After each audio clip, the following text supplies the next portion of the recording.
Hey everyone, Sparda 3G in a Sparda's World Podcast Extra. This one is about Naruto Gaiden, the 7 Hokage and the Scarlet Spring Month. It is only 10 chapters of volume length. It is now done, and now I have read all of the chapters briefly, and then I actually come back to get some recollection thoughts to make sure everything's come to senses. And now that I'm done rereading even, I can really say that I really don't want to talk about this, but we have to because there is a Naruto movie coming up next month. I believe around August 7th.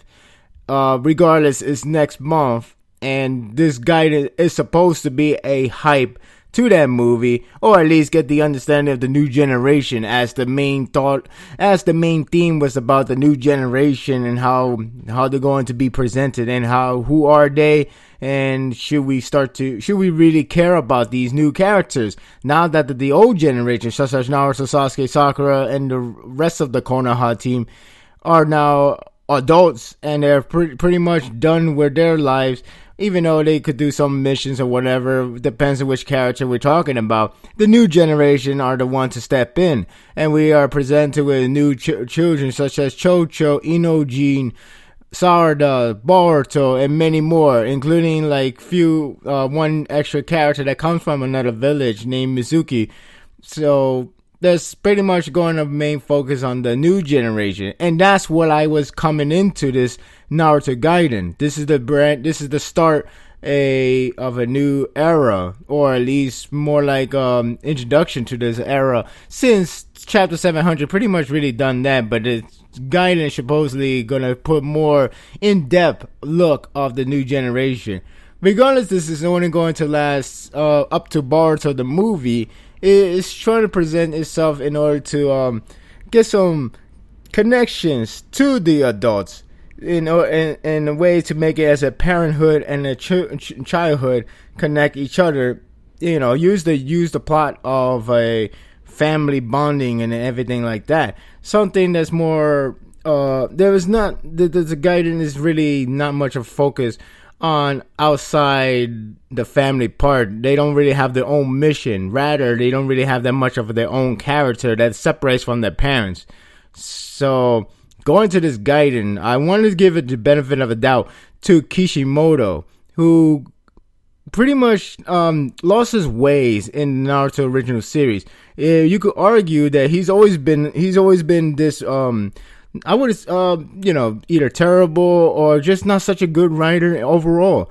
And the war arc was really one of the major downside of the series, and it just pretty much plummeted the series altogether. And maybe because the editor were telling him some stupid things, bad directions, bad decisions, terrible decisions. And no, this not has to do with the parents and anything like that. It has to involve with the characters themselves, as well as the story, which is the story becomes so convoluted and such a mess that you don't understand what exactly is going on and what is to believe anymore, because everything keeps changing from the previous theme and the previous morals and the previous story itself. Everything becomes too forgiving, too very forgetful and everything about it. And then not only that, but a lot of new tricks just keep appearing. Alas, that's what they call it, ass pull. There's just so many different tricks that keep coming up out of nowhere. And War Arc made a so bad impression, not to mention that it is the final arc of the original series, as well as being the longest arc that took almost a 1/3 of the series, which is compelling, which is amazing. Because of that, it really towed down the entire series itself. So, after that debacle, the whole mess of the series, now the new generation, the Naruto Gaiden, I'm not expecting too much drastic, as in something a huge maybe I wasn't expecting too much out of it. I was having my low expectation, probably because, it's Naruto Gaiden. It's a mini series. Maybe we learn a lot of good things of the side characters, the new characters, the new generation, everything like that, in a full extent. Maybe it will be a good morale, because it should be simple, right? It should be everything easy to be dealt with. And you not only that, but we also supposed to introduce ourselves to Boruto, the new protagonist, as they advertise him heavily, so much that he was in the front and center between Naruto, the old main character of the series, and Luffy, the protagonist of the One Piece, which is beyond popular in Japan itself. So that's a huge put over. That's put over as in, like, you know, you're being raised to the top of the star. You're being pushed to meet a new main guy, the new icon, I should say, in wrestling term. But for Boruto, that's what they're trying to do. They were doing that. They were advertising him all over the place. And this is the guidance to do so. This is the right time to do it, especially before Boruto, which none of us doesn't understand who he is. We can make us curious, sure, but, you know, we got to know more about him a little bit instead of like just keep playing guessing game. So going to the guidance, I expect a lot of Boruto and maybe some Sparda and then some other characters as well. Now, after reading the guidance, I already made my first impression with the overall thoughts on the first chapter. And needless to say, it was subpar. I really didn't like where it was going. But hey, it was the first impression. Maybe later on it was going to get better. Maybe it was going to change a different direction. Maybe we would have an interesting way to twist this whole thing. So I haven't read the chapters after a good 8 weeks or 9 weeks. I really don't remember. But it's definitely like by the time the last chapter was released. So I really didn't focus on that. I only hear a lot of things, and there's a lot of train wreck coming in, which scares me because this is the series that should have been a different approach, and it should have been Kishimoto's way of actually addressing himself to make it seem like, you know, he is a good writer or something, anything. Then the guidance came, and it ended.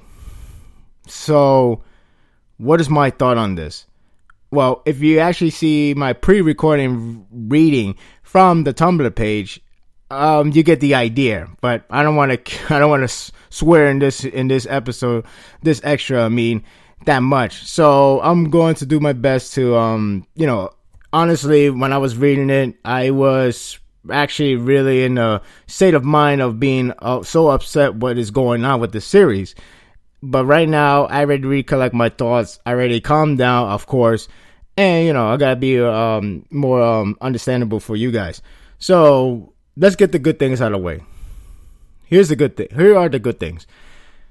Naruto and Sparda interactions. Now, not to save the chemistry, but the interactions such as Naruto bringing back his past self, talking about like, oh, Sasuke was famous with girls like me.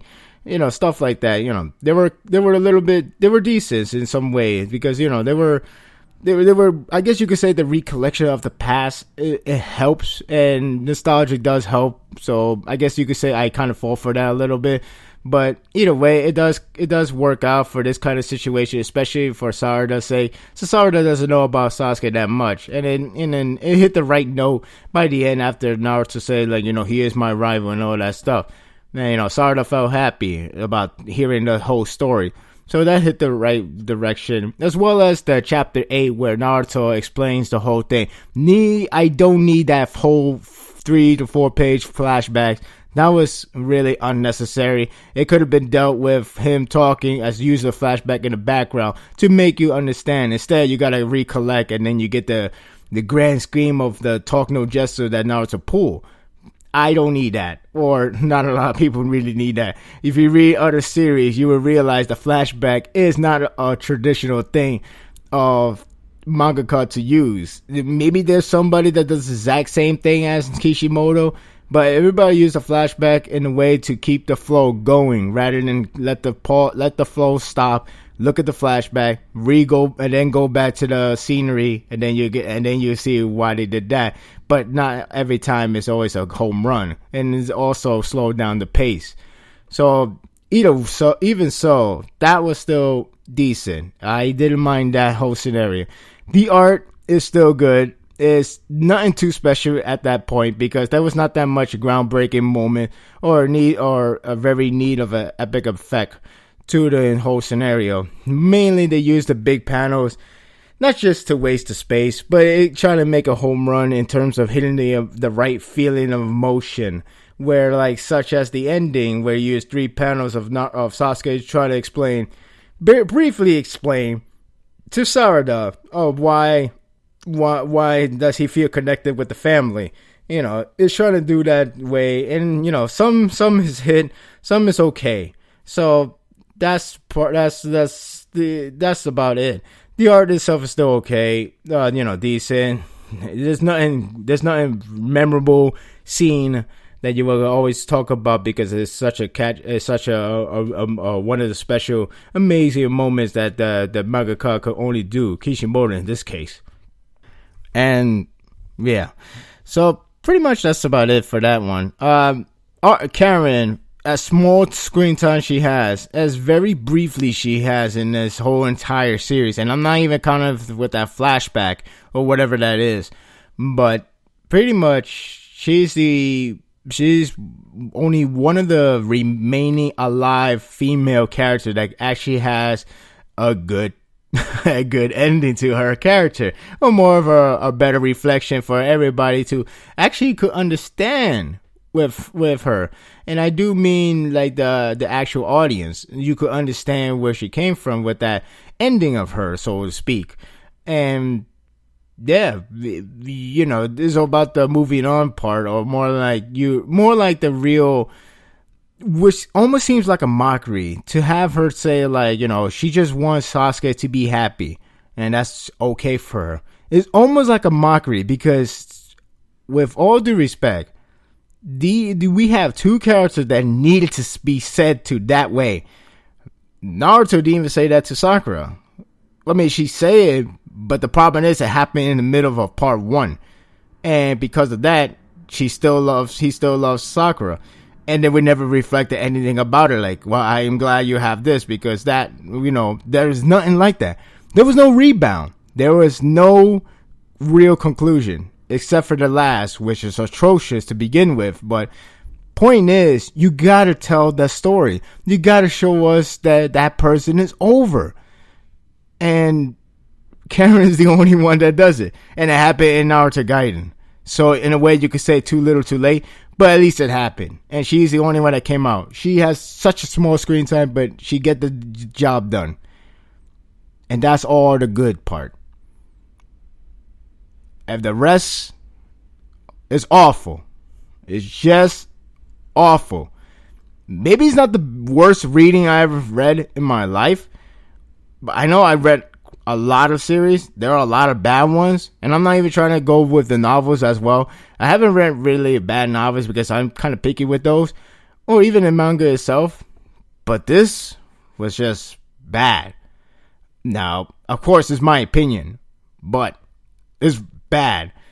For starters, the story is boring and laughable because there's 2 parts of the story. One, there's a villain named Shin that just wants to revive Akatsuki and somehow want to kill Sasuke. He wants to kill Sasuke because he killed his favorite fan, his favorite model, idol, whatever, Itachi. Just because he killed him. He was such a fanboy of Itachi that he wants to be like him, so he got experimented by Orochimaru with multiple eyes. And supposedly we had to feel so newly developed or newly infoed by the fact that Shin arm came from, or rather the Danzo arm came from Shin. It really didn't need that necessary explanation because we could have just deal with the Danzo who got the entire arm just because the entire the Uchiha massacre, since Danzo was really hate on the Uchiha, it would have made fitting for him to have that arm of bunch of arms with Uchiha eyes, the Sharingan eyes. It would have made more sense that way. But instead, we gotta believe that Danzo got it from a failed experiment dude named Shin. It's like, okay, that kind of watered it down, the idea that Danzo was such a bastard to even do that in front of Sasuke, no less. But whatever, now we have that solution. But it's supposed to make us feel like we accomplished something new, which we don't, because it's just there. And it really doesn't add anything about it. But anyway, we have a new villain that's pretty much could have Attack of Clones, which is basically Shin Juniors, all the kids, multiple kids, even like different size kids, different weight kids, and I'm not even joking about that. And then his character really don't make any sense. It doesn't. We don't understand. It's hard to read him. It's hard to read him because he always keeps changing mind. He want to go after Sasuke to kill him. Then he wants to recruit him to Akatsuki. Make up your mind. And then we have him going after Sparda. Why? I don't know. It really didn't explain. Maybe because of the connection to Sasuke. Which begs the question, how does he even know that was Sasuke's daughter? There was no birth certificate. How would you even know? You would never assume. You would just assume that because she has that, she's the only Uchiha as a kid. You just have to assume that, maybe Obito did somebody to somebody. I don't know. Maybe, I don't know. How do we even know? I guess they never really tell us. They never really tell us that it's very ambiguous. It's very, very bleak. And even so, he have his own speech moment. He have his own talking moment. And the worst part is he never followed it because he just got defeated. The Akatsuki revival was only mentioned twice. First, the first time he had mentioned the plan, and then the second time when he talked about why he was doing this. But he never really had the right idea. He's going against demigods, and he knows they're trouble. And then one time he fought them and he could control weapons. But how the hell you would know that you could actually beat them because you could have a controlling weapon? Didn't you just first start off like not to fight them because they're too strong? Even for him, he got one-shotted in the chapter 9, one-shotted by Sasuke. It was like no purpose of that, and it makes it worse. Sakura, she came off badass looking in chapter 8, only to fail completely in chapter 9. So pretty much Shin was useless, which begs the question, why even have the villain in the first place? And not only that, they try to force in a way to have the father-son talk. Like, you'll treat your son, the Shin Jr., the clones, so terrible. You're worse than Orochimaru. Has to forgive Orochimaru, which, by the way, he is alive. We do see them. We seen Team Taka, which is okay for us to see. But at the same time, it makes us not want to see them. First of all, Suigetsu didn't change. He's still with Orochimaru, despite that Orochimaru just told him that you're no longer Team Sound. So, welcome back again. Jugo should have been the free roaming guy. Should have been acquainted with Sasuke. He's with Orochimaru again. Okay, forgiven with the whole curse seal. Orochimaru, he's younger. He's doing experiments still. Naruto is A-okay. He could fist pound. He could shake and bake all he wants. It will not change because Orochimaru is now a good guy. Karen is normal, and at least she changed her feelings and mindset of Sasuke, something that a lot of people should have been doing with every different character of their love interest that started off with a bad crush. So anyway, Team Saga, I kind of wish I didn't get to see them. I didn't mind Karen one though, but Kabuto, it begs the question, how? Why? He's part of the war. It doesn't really matter. I mean, I would be happy if he was a real lost shot and he really wasn't like a war criminal, as in like the full front and center war criminal, first degree, whatever. If he could be like just one of the members, it could be okay. But this guy has been killing left and right people, not even during the war, but before the war, which is a bad criminal, which is a crime. And he still got a scot-free away. Same thing for Orochimaru. So I'm not going back there. Now, going back to Shin. Again, Shin is just a bad it's just a terrible villain. It's pointless villain. They trying to put him in the contrived story of father son part, but never went anywhere. They only talk about that in chapter 7, and then after that, it never been mentioned. Or you could try to vague your way to mention it with the whole fact that Shin Jr. betrayed him, but they never really go that much in detail. They just, Shin Jr. is like, we're on our own now, and then that's it. It's not like there's no morale out of it. It's just like, oh, it happened because it just did. And then makes it very laughable to the idea, that fact that we have Shin Jr. at one home now, because why not? Because Naruto just can't kill people. He's all forgiving and peace loving. It's just baffling. But really the whole villain aspect is the boring part. The laughable part comes in this whole who is the mother storyline, which is sad because Sparda has a potential to be a good character. And, along the story, she became okay. And then by the end, she's just what it is. It's terrible that I really want her to be good. You have the Uchiha, you have the female part, I guess, that overrule the Uchiha part for Kishimoto, which is stupid, but whatever. What can you do? He really can't write women, even though you should not even you should never think about her as a woman. Just think about her as a character. That's what makes a better story. That's what would make hope. I mean, unless you want to use her, her gender as a story part, like say can female really fight strong? It's like, of course they could be a strong fighter, stuff like that.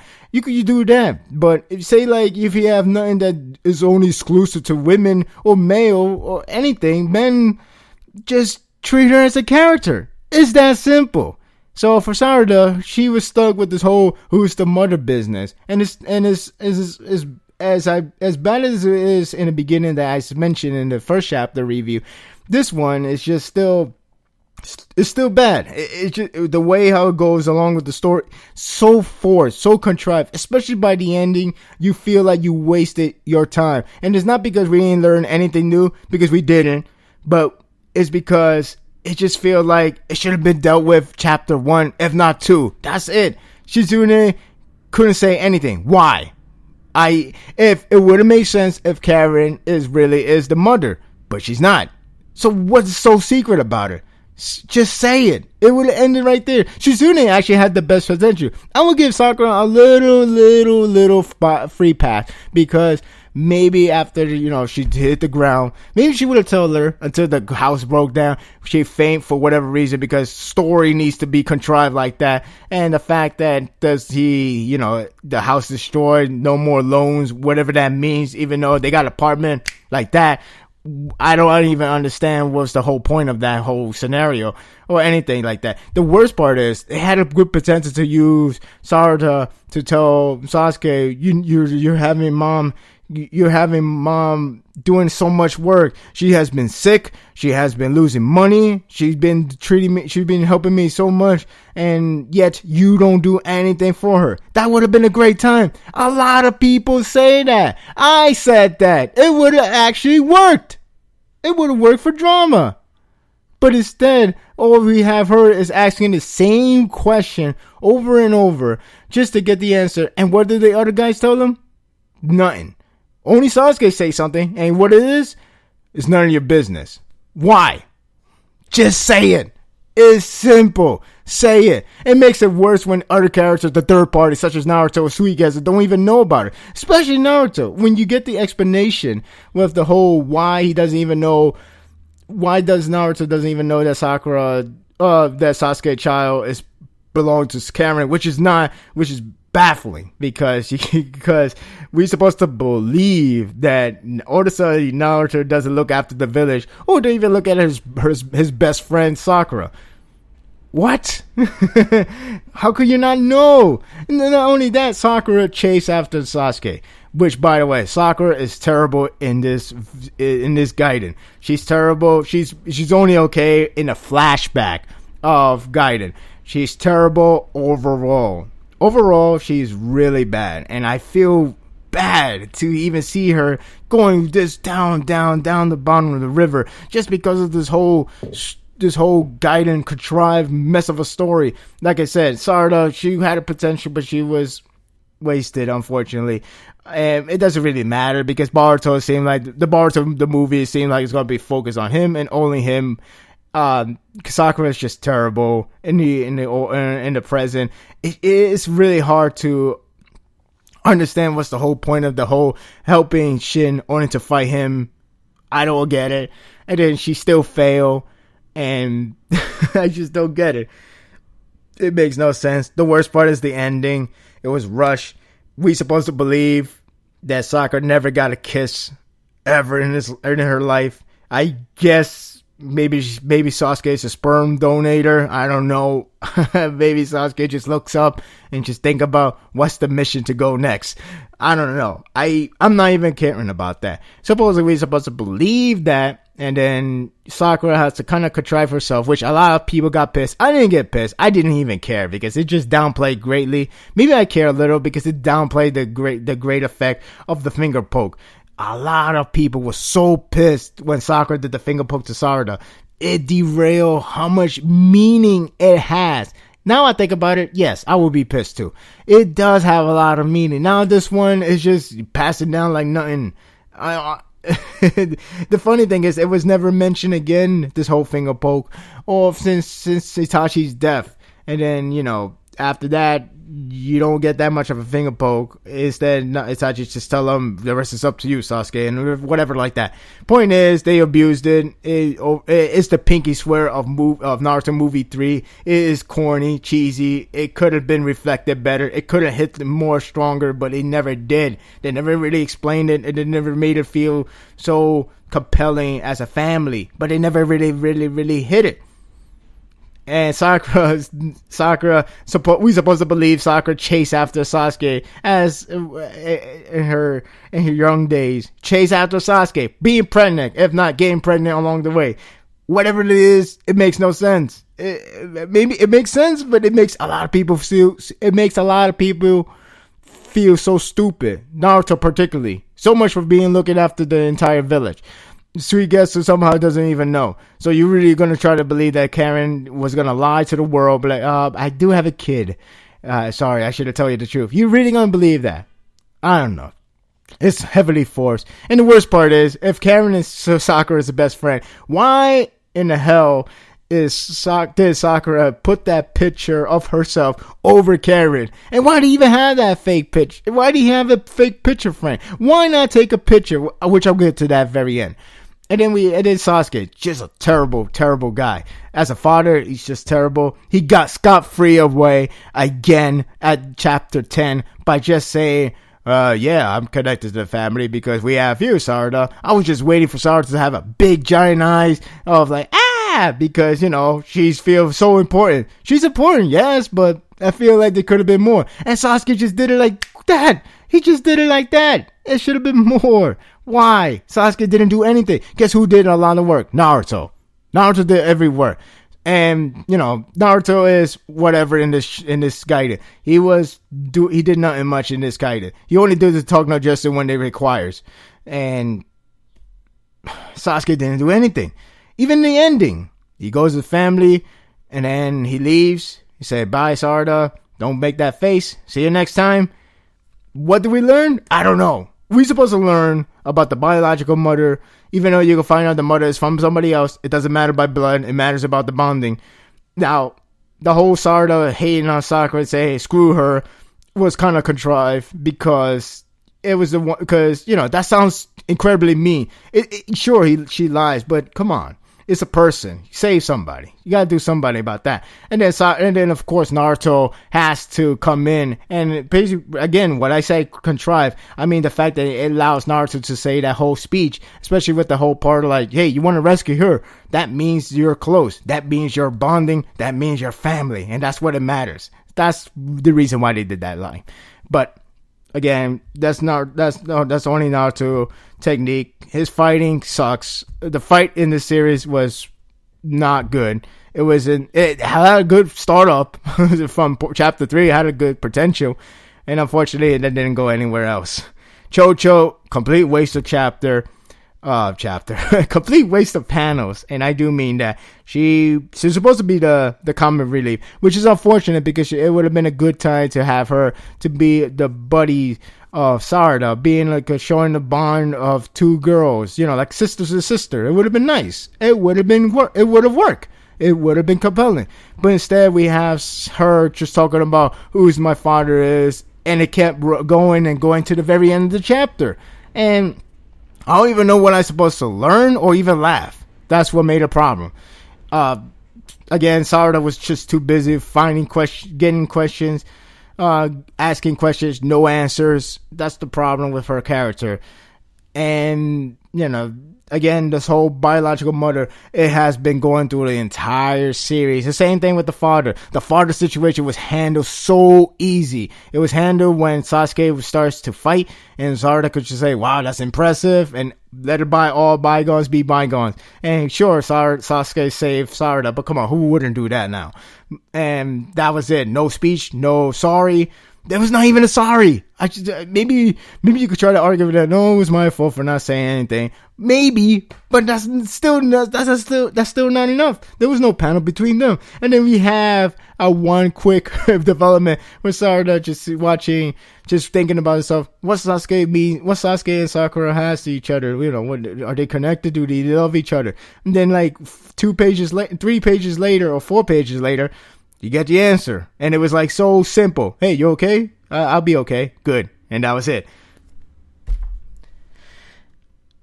And the worst part is this whole biological mother search thing. It go to waste by the 10th chapter. Yes, she learned the lesson about it doesn't matter about blood. It's about bonds and stuff like that. The memories. Sure, that's okay.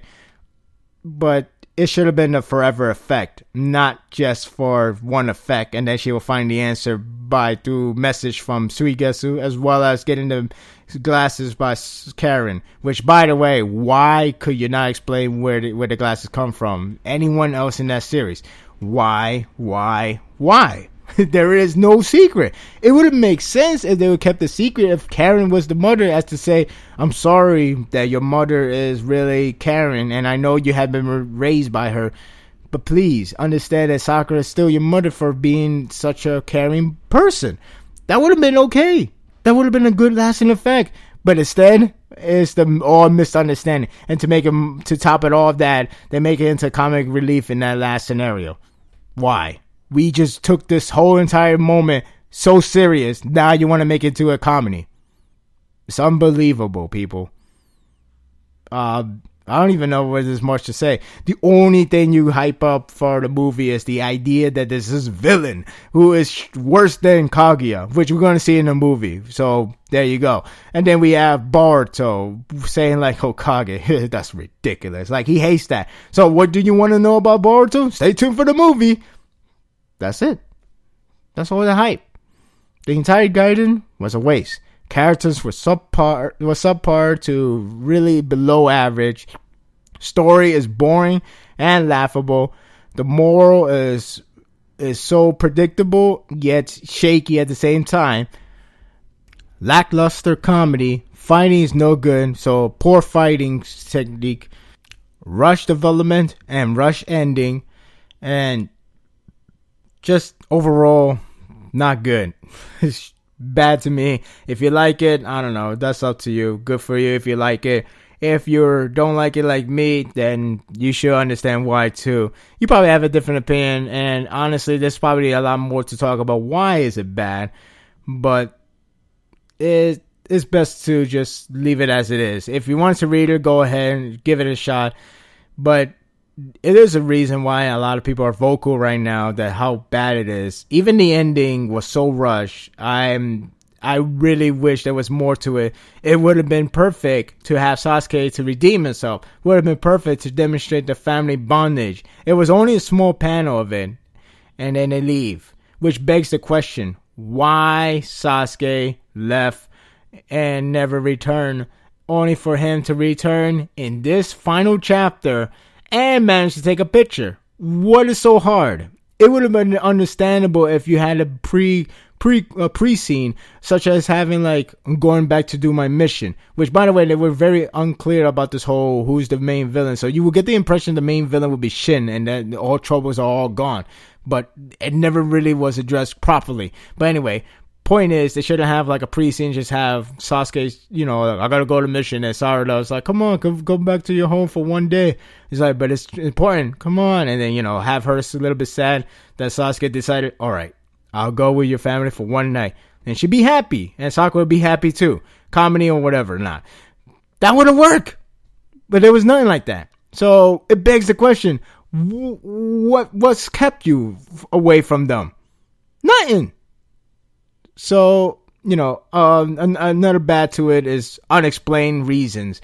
This series is another case of fully explain.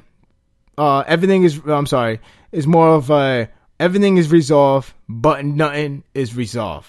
That is the case of mini series Naruto Gaiden, 7 Hokage, and Scarlet Spring Month.